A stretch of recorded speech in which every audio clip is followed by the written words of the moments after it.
कल हमने किडनी का स्ट्रक्चर डिटेल में पढ़ा था। आज हम किडनी का फंक्शन पढ़ रहे हैं। सो किडनी का मेन फंक्शन है to form urine. What is the mechanism of urine formation? Mechanism of urine formation. Urine is formed in mainly 4 steps. मैं हर स्टेप के लिए डायग्राम अलग से ड्रॉ करता हूँ, या हर 2 स्टेप्स के लिए एक कंबाइंड डायग्राम। तो सबसे पहला स्टेप है ग्लोमेरुलर फिल्ट्रेशन। अगर आपको याद हो, नेफ्रॉन के इनसाइड ग्लोमेरुलस कौन सा पार्ट था? देखिए, ये है नेफ्रॉन। नेफ्रॉन का पहला पार्ट है Bowman's capsule, U shape structure. It is Bowman's capsule.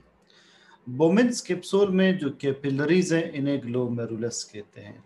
देखिए, ये है, इसे मैं ग्रीन से लेबल कर रहा हूँ। ये है ग्लोमेरुलस, ये ग्लोमेरुलस है।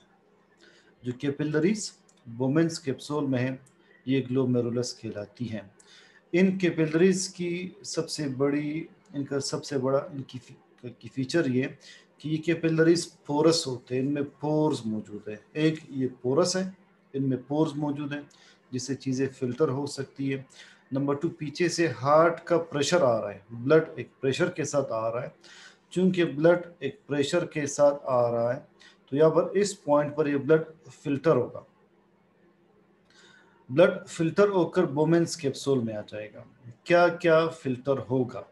What is filtered here? इसमें नाइट्रोजनस वेस्ट फिल्टर होते हैं, like ammonia, urea, uric acids. एक तो नाइट्रोजनस वेस्ट ये फिल्टर हो रहे हैं, साथ ही एक्स्ट्रा वाटर सारा का सारा फिल्टर हो रहा है। कुछ essential materials like amino acids ये भी फिल्टर हो रहे हैं। ग्लूकोज वो भी फिल्टर हो रहा है। Ions they are also filtered, वो भी एसेंशियल मटेरियल्स हैं। तो ग्लोमेरुलर फिल्ट्रेट में, यानी जो ब्लड से फिल्टर होकर बोमेन्स कैप्सूल में आ रहा है, उसमें नाइट्रोजनस वेस्ट मौजूद है, ammonia, urea, uric acid. Water मौजूद है, यूरिया हम में ज़्यादा बनता है, अमोनिया और यूरिक एसिड बहुत कम अमाउंट में होता है। वाटर एक्स्ट्रा सारा मौजूद है, अमीनो एसिड्स, ग्लूकोज और आयंस ये सारे के सारे फिल्टर होकर बोमेन्स कैप्सूल में आ जाते हैं। सो ये होंगे कंटेंट्स ऑफ ग्लोमेरुलर फिल्ट्रेट। जो मैंने नाम लिखे, ये है कंटेंट्स ऑफ ग्लोमेरुलर फिल्ट्रेट, जो कुछ फिल्टर होकर बोमेन्स कैप्सूल में अपीयर हो रहा है। ये सेकेंड स्टेप सेलेक्टिव रीएब्जॉर्प्शन है। लॉजिकली जो कुछ इसमें अहम है, एसेंशियल मटेरियल्स हैं, उन्होंने वापस ब्लड का हिस्सा बनना है, वापस ब्लड में रीएब्जॉर्ब होना है। तो अगले पार्ट में आप देख लें, चीज़ें रीएब्जॉर्ब हो रही है। ग्रीन एरो का फॉलो कर ले। देखिए, ये ग्रीन एरो, चीज़ें वापस रीएब्जॉर्ब हो रही है। वाटर रीएब्जॉर्ब होता है, जो रीएब्जॉर्ब होंगे, वाटर रीएब्जॉर्ब होगा, एमिनो एसिड्स रीएब्जॉर्ब होंगे, ग्लूकोज रीएब्जॉर्ब होगा, अक्सर आयंस, सोडियम क्लोराइड वगैरह यह रीएब्जॉर्ब होंगे। तो यहाँ पर रीएब्जॉर्प्शन का प्रोसेस भी स्टार्ट हो जाता है। सेलेक्टिव चीज़ें रीएब्जॉर्ब होंगी, तो हम इसी को कहते हैं सेलेक्टिव रीएब्जॉर्प्शन। तो यूरिन फॉर्मेशन का पहला स्टेप, ब्लड एक प्रेशर के साथ ग्लोमेरुलस में आ रहा है। ग्लोमेरुलस की कैपिलरीज पोरस हैं, या ब्लड फिल्टर होगा।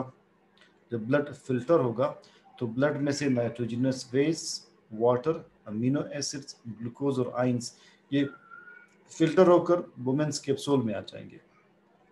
क्योंकि इस फिल्ट्रेट में एसेंशियल मटेरियल्स भी हैं, तो वापस ब्लड का हिस्सा बनेंगे, बॉडी का हिस्सा बनेंगे। उनके वापस ब्लड में आने को हम कहते हैं सेलेक्टिव रीएब्जॉर्प्शन। थर्ड है ट्यूब्यूलर सेक्रीशन। देखिए, ट्यूब्यूलर सेक्रीशन अगेन हम उसी इनिशियल डायग्राम को देखते हैं, नेफ्रॉन। अब हम नेफ्रॉन का जो पार्ट में मैग्नीफाई करूंगा, वो ये पार्ट होगा। देखिए, ये पार्ट, इस पार्ट को मैग्नीफाई में करूँगा, जो मैंने अभी स्क्वायर ड्रॉ किया। इसके डिसेंडिंग लिम्ब का ये पार्ट मैं मैग्नीफाई करूँगा। अब जो कुछ ऊपर सपोज फिल्टर नहीं हुआ है, वेस्ट है और फिल्टर नहीं हुआ है ब्लड से नेफ्रॉन में, वो नीचे फिल्टर होगा, इस पॉइंट पर फिल्टर होगा। कैसे फिल्टर होगा, ये मैकेनिज्म देखें। इसे कहते हैं ट्यूबुलर सेक्रेशन। ये लूप ऑफ हेनले हैं, जो ग्रीन में आपको दिखाई दे रहा है। लूप ऑफ हेनले के मैंने कुछ सेल्स शो किए, एपिथेलियल सेल्स। इसके बाहर की तरफ ब्लड कैपिलरी है, ये है ब्लड कैपिलरी। उस ब्लड कैपिलरी में कुछ और वेस्ट मौजूद है जो ऊपर फिल्टर नहीं हुए। कौन से वेस्ट मौजूद है? लाइक हाइड्रोजन आयन मौजूद है, पोटेशियम मौजूद है, यूरिक एसिड मौजूद है, क्रिएटिनिन मौजूद है, ड्रग्स मौजूद है, कुछ टॉक्सिक सब्सटेंसेस मौजूद हैं। ये सारे के सारे जो कि ऊपर फिल्टर नहीं हो सके हैं फिर भी ब्लड में मौजूद है। ये ब्लड से नंबर 1 आएंगे इन सेल्स में, नंबर 2 इन सेल्स से सेक्रीट होकर ट्यूब्यूल के लूमन में आ जाएंगे, इसके इंटीरियर में आ जाएंगे। Lumen means inside of a tube, inside part of tubule. तो जो कुछ ऊपर बोमेन्स कैप्सूल में फिल्टर नहीं हुआ है वो नीचे लूप ऑफ हेनले में ब्लड से ट्यूब्यूल के सेल्स में और सेल से लूमन में आ जाएगा। इससे ओवरऑल नेफ्रॉन की एफिशिएंसी बढ़ जाती है to extract, to remove waste from the blood, और ब्लड ज़्यादा बेहतर तौर पर फिल्टर हो जाता है। अब तक ये 3 स्टेप्स दोबारा देखें। यूरिन कैसे बनता है? पहला स्टेप आपने हेडिंग्स ही याद रखनी है। जो ब्लड प्रेशर के साथ ग्लोमेरुलस में आ रहा है वो फिल्टर होगा बोमेन्स कैप्सूल के इनसाइड। उसके इनसाइड क्या क्या कंटेंट्स आ जाएंगे? Nitrogenous waste, water, amino acids, glucose और आयंस। अब जो इसमें एसेंशियल मटेरियल्स है वो वापस ब्लड में आएंगे, उनका वापस ब्लड में आना इसे सेलेक्टिव रीएब्जॉर्प्शन कहते हैं। नीचे लूप ऑफ हेनले में जो कुछ ऊपर फिल्टर नहीं हुआ है, लूप ऑफ हेनले में ब्लड के कैपिलरी से वेस्ट आते हैं ट्यूब्यूल के सेल्स में और इन सेल्स से सेक्रीट होकर ट्यूब्यूल के लूमन यानी इनसाइड आते हैं, ताकि जो रिमेनिंग चीज़ें जिन्होंने फिल्टर होना है इस पॉइंट पर फिल्टर हो। इसे ट्यूबुलर सेक्रीशन कहते हैं। फोर्थ स्टेप है counter current mechanism. Fourth step क्या है? concentration of urine, concentration of urine by counter current multiplier mechanism, by counter current multiplier mechanism। क्योंकि हम चाहते हैं कि हमारी बॉडी का पानी वापस ब्लड का हिस्सा बने, सारा का सारा वाटर यूरिन में हम लूज ना करें और हम डिहाइड्रेट ना हो, तो लिहाजा यूरिन जो है वो कंसंट्रेटेड यूरिन होनी चाहिए। अगर यूरिन बहुत ज़्यादा डाइल्यूट था, उसमें पानी ज़्यादा था, तो हमारे बॉडी में पानी की कमी आ जाएगी। तो उसके लिए एक मैकेनिज्म नेफ्रॉन में मौजूद है, इसे कहते हैं काउंटर करंट मल्टीप्लायर मैकेनिज्म। अब इस मैकेनिज्म के ज़रिए क्या हो रहा है, अब यहाँ से फॉलो करें। जो डिसेंडिंग लिम्ब है, इस डिसेंडिंग लिम्ब में सबसे पहले पानी रीएब्जॉर्ब होगा। It is permeable to water, या से पानी रीएब्जॉर्ब हो सकता है, ठीक है। तो पानी रीएब्जॉर्ब होगा, ट्यूब्यूल से ब्लड में आ जाएगा। अब देखिए एरोहेड्स को देख ले, पानी रीएब्जॉर्ब हो रहा है, वाटर रीएब्जॉर्ब हो रहा है, वाटर रीएब्जॉर्ब हो रहा है in descending limb. ascending limb, it doesn't allow the outflow of water। तो ascending limb में सोडियम बाहर एब्जॉर्ब होगा, फ्लूइड में आ जाएगा। नेफ्रॉन के दरमियान जो फ्लूइड है इसे कहते हैं इंटरस्टिशम, इसे कहते हैं इंटरस्टिशियल फ्लूइड। तो पहले सोडियम आएगा, सोडियम बाहर आ जाएगा, सोडियम बाहर आएगा तो क्लोराइड उसको पैसिवली फॉलो करेगा। तो सोडियम और क्लोराइड एसेंडिंग लिम्ब में रीएब्जॉर्ब हो जाते हैं, वापस बॉडी के फ्लूइड में आते हैं। जब बाहर इस फ्लूइड में सोडियम और क्लोराइड आयन ज़्यादा जमा होंगे, तब जब फ्लूइड कलेक्टिंग डक्ट में पास होगा तो कलेक्टिंग डक्ट में पास होते वक्त अगेन वाटर रीएब्जॉर्ब होगा। ये देखिए वाटर रीएब्जॉर्ब हो रहा है कलेक्टिंग डक्ट में। एरो हेड्स आप देख ली ब्लू वाले जिन्हें मैं पिंक से लेबल कर रहा हूँ, या वाटर वापस रीएब्जॉर्ब हो रहा है। तो 3 स्टेप्स हैं। डिसेंडिंग लिम्ब में वाटर रीएब्जॉर्ब होगा, वापस बॉडी का हिस्सा बनेगा, यूरिन में ज़ाया नहीं होगा। असेंडिंग लिम्ब में वाटर आउटफ्लो नहीं कर सकता, it is not permeable to water, ये वाटर के आउटफ्लो को अलाउ नहीं करता। या सोडियम पंप्स मौजूद हैं, वो सोडियम आयंस को बाहर भेजेंगे, क्लोराइड सोडियम को फॉलो करके बाहर आ जाएगा, सोडियम और क्लोराइड यहाँ पर रीएब्सॉर्ब होंगे। वापस कलेक्टिंग डक्ट में, ये है कलेक्टिंग डक्ट जो मैंने रेड में शो किया है। कलेक्टिंग डक्ट में वापस वाटर रीएब्सॉर्ब होगा। जब वाटर वापस रीएब्सॉर्ब होगा तो जो यूरिन बनेगा वो यूरिन कौन सा यूरिन होगा, वो होगा कंसंट्रेटेड यूरिन। इस प्रोसेस को काउंटर करंट मल्टीप्लायर मैकेनिज्म कहते हैं। इसे काउंटर करंट क्यों कहते हैं? Counter current, current means flow, counter means opposite, current means flow and counter means opposite. तो ऑपोजिट फ्लो कैसे है? आप देख ली डिसेंडिंग लिम्ब में फ्लूइड यू फ्लो कर रहा है, असेंडिंग लिम्ब में फ्लूइड यू फ्लो कर रहा है। क्योंकि फ्लूइड्स का फ्लो दोनों लिम्ब्स में ऑपोजिट डायरेक्शन में, इसे काउंटर करंट कहते हैं, ऑपोजिट फ्लो कहते हैं। मल्टीप्लायर मैकेनिज्म इसलिए कहते हैं कि जो यूरिन की कंसंट्रेशन का प्रोसेस प्रॉक्सिमल ट्यूब्यूल में, इस पॉइंट पर यूरिन की कंसंट्रेशन का प्रोसेस जो स्टार्ट हुआ था, वो प्रोसेस आगे आहिस्ता आहिस्ता मल्टीप्लाई होता जाता है। यूरिन मज़ीद और मज़ीद और मज़ीद कंसंट्रेट होता जाता है, मज़ीद ये मल्टीप्लाई होता जाएगा। तो काउंटर करंट मल्टीप्लायर मैकेनिज्म का पर्पस क्या है? ताकि यूरिन कंसंट्रेटेड हो, पानी यूरिन का ज़्यादा हिस्सा ना बने, वापस बॉडी में रीअब्सॉर्ब हो। मोर देन 99% वाटर वापस बॉडी का हिस्सा बनता है। उसका पहला स्टेप क्या है कि डिसेंडिंग लिम्ब में वाटर रीअब्सॉर्ब होगा स्पॉन्टेनियसली, असेंडिंग लिम्ब में सोडियम रीअब्सॉर्ब होगा बिकॉज ऑफ हार्मोन, उस हार्मोन को कहते हैं एल्डोस्टेरोन, एल्डोस्टेरोन। फिर वापस डिसेंडिंग कलेक्टिंग डक्ट में वाटर रीअब्सॉर्ब होगा, या जो वाटर रीअब्सॉर्ब होगा it is because of hormone, anti diuretic hormone, anti diuretic hormone लिखा है। एंटी डायूरेटिक हार्मोन वाटर को रीअब्सॉर्ब करेगा कलेक्टिंग डक्ट में। असेंडिंग लिम्ब में एल्डोस्टेरोन सोडियम और क्लोराइड को रीअब्सॉर्ब करेगा। जबकि प्रॉक्सिमल ट्यूब्यूल में जो ग्लूकोज रीअब्सॉर्ब होता है वो इंसुलिन की वजह से होता है। Insulin is hormone of pancreas, ये ग्लूकोज रीअब्सॉर्ब करने में हेल्प करता है। लिहाजा आपने क्या याद रखना है? 3 हार्मोन्स कौन कौन से? एक insulin, it रीअब्सॉर्ब्स glucose.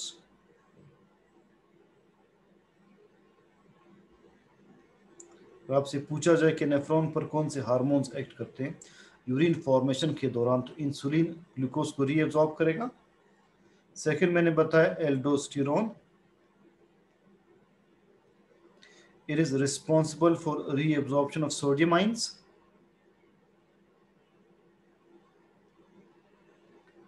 Reabsorption of sodium ions. Third कौन सा हार्मोन मैंने बताया? Anti diuretic hormone, anti diuretic hormone. ये किस के रीएब्जॉर्प्शन के लिए रिस्पॉन्सिबल हैं? It is responsible for reabsorption of water. अब इनके sources, insulin is secreted from pancreas, अब सेकेंडरी बायो के आगे चैप्टर्स में पढ़ेंगे। Aldosterone is secreted from adrenal cortex, एक अलग से ग्लैंड है on the top of kidney. Anti diuretic hormone, it is secreted from posterior pituitary gland. ये सोर्सेज आगे आप हार्मोन के पार्ट में पढ़ेंगे, पोस्टीरियर पिट्यूटरी ग्लैंड से एंटी डायूरेटिक हार्मोन सेक्रेट होता है। अगर इंसुलिन कम हो तो कौन सी डिजीज़ होगी? Diabetes mellitus. एल्डोस्टेरॉन कम हो तो एडिसन्स डिजीज़ आप पढ़ेंगे। एंटी डाययूरेटिक हार्मोन कम हो तो डायबिटीज़ इंसिपिडस होता है, ये भी आगे आप पढ़ेंगे इंशाल्लाह। तो 3 हार्मोन्स एक्ट कर रहे हैं। इंसुलिन ग्लूकोज को रीअब्सॉर्ब कर रहा है प्रॉक्सिमल ट्यूब्यूल में। एंटी डाययूरेटिक हार्मोन वाटर को रीअब्सॉर्ब कर रहा है कलेक्टिंग डक्ट में और किसी हद तक डिस्टल ट्यूब्यूल पर।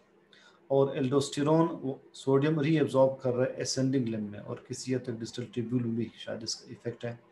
तो ये है काउंटर करंट मल्टीप्लायर मैकेनिज्म, जिसके ज़रिए जो यूरिन बनेगा वो कंसनट्रेटेड यूरिन होगा, सारे एसेंशियल मटेरियल्स रीअब्सॉर्ब होंगे। तो इन समरी देखिए, ये है ब्लड हार्ट के ज़रिए, ब्लड हार्ट से आ रहा है रीनल आर्टरी के ज़रिए किडनी के नेफ्रॉन में, ये ब्लड आ रहा है। हार्ट ब्लड पंप करके रीनल आर्टरी के ज़रिए किडनी में सेंड कर रहा है। ब्लड अंदर जाकर फिल्टर होगा, ब्लड अंदर जाकर फिल्टर होगा। तो ये जो फिल्टर होगा ब्लड, ये कैसे फिल्टर होगा?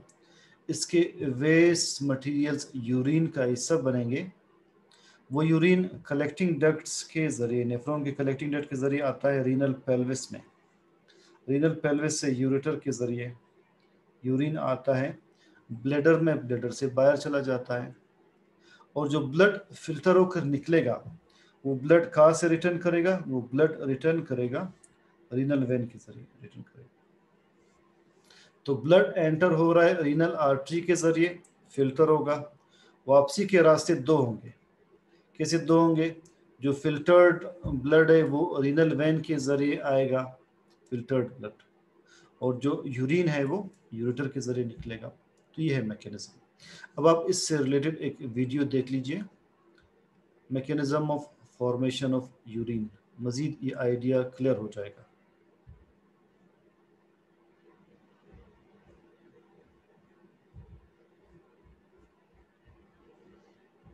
which divides into smaller arteries, then arterioles. The arterioles get into contact with functional units of the kidney called the nephrons. This is where blood filtration and urine formation take place. The filtered blood then passes through a series of veins and exits the kidney via the renal vein. The urine is collected in collecting ducts and leaves the kidney via the ureters. Each kidney contains over 1 million nephrons. A nephron consists of two major parts, a glomerular capsule, or Bowman's capsule, and a long renal tubule. Renal tubules of several nephrons connect to a common collecting duct. There are 3 steps in the formation of urine: glomerular filtration, tubular reabsorption and secretion, and water conservation. Blood enters the Bowman's capsule via the afferent arteriole, passes through a ball of capillaries called the glomerulus, then leaves via the efferent arteriole. The afferent arteriole is significantly larger than the efferent arteriole, creating a blood flow with a large inlet and small outlet. As a result, the blood hydrostatic pressure in these capillaries is much higher than usual. Hydrostatic and osmotic pressures drive water and solutes from blood plasma through a filtration membrane into the capsular space of the nephron. The filtration membrane acts like a sieve, allowing only small molecules to pass through. These include water, inorganic ions, glucose, amino acids, and various metabolic wastes such as urea and creatinine, and make up the glomerular filtrate. The amount of filtrate produced per minute is called glomerular filtration rate, GFR. GFR is kept at a stable value by several feedback mechanisms within the kidneys, known as renal autoregulation.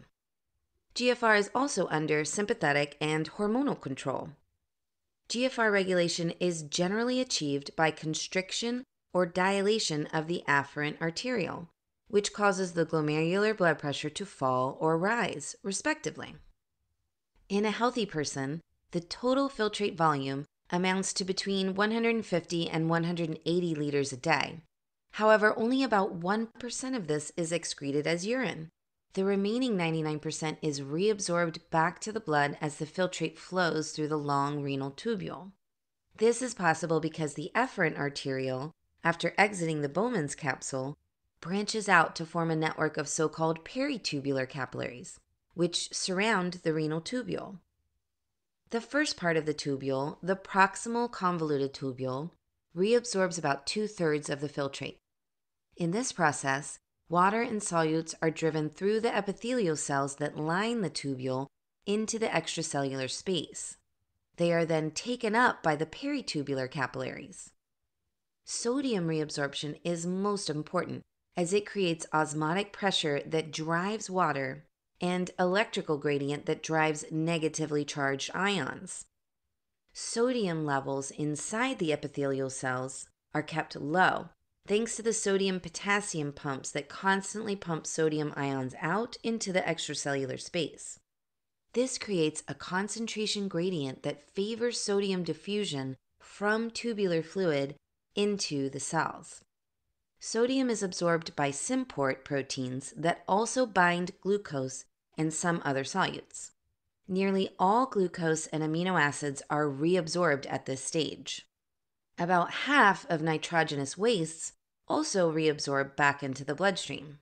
The kidneys reduce the blood levels of metabolic wastes to a safe amount, but do not completely eliminate them.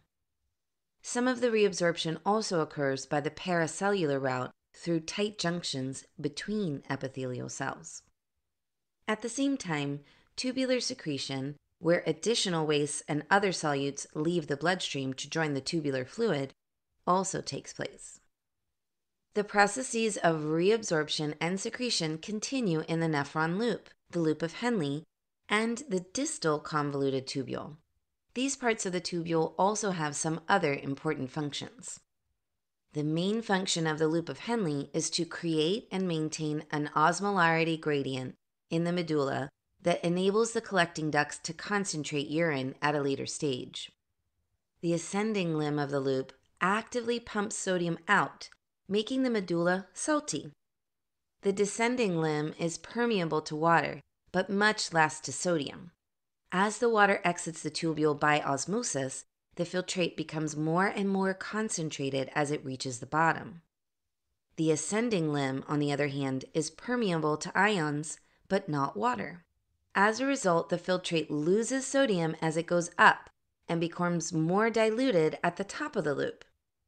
The medulla is in equilibrium with the loop and hence has the same salinity gradient, saltier at the bottom. Reabsorption and secretion in the distal convoluted tubule are under control of various hormones. This is how the kidneys respond to the body's needs and adjust the composition of urine accordingly. The collecting duct receives tubular fluid from several nephrons. The main function of the collecting duct is to concentrate urine and therefore conserve water. This is made possible by the osmolarity gradient generated by the loop of Henle. As it gets saltier deep in the medulla, the filtrate loses water as it flows down the collecting duct. The collecting duct is also under hormonal control, so it can adjust the amount of reabsorbed water according to the body's state of hydration. For example, when the body is dehydrated, more water is reabsorbed back to the blood, and the excreted urine is more concentrated.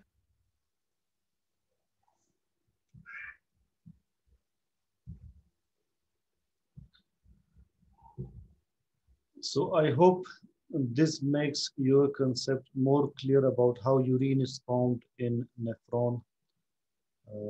इसे आज आप detail में देख लीजिए.